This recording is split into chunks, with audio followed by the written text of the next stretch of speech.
श्री स्वामी समर्थ. आज श्रावणातील संकष्ट चतुर्थी आलेली आहे. बाप्पाची विधिवत छान पूजा करा.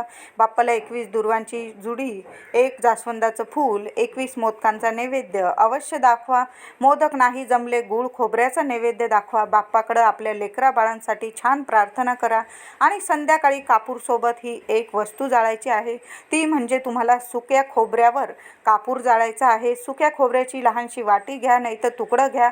एखाद्या वाटीत किंवा कापूर भांड्यात ठेवायचा आहे. त्यावर एक एक करून आपल्याला कापूर जाळायचा आहे. याचा अर्थ तुम्ही बाप्पासमोर कापूर होम केलेला आहे.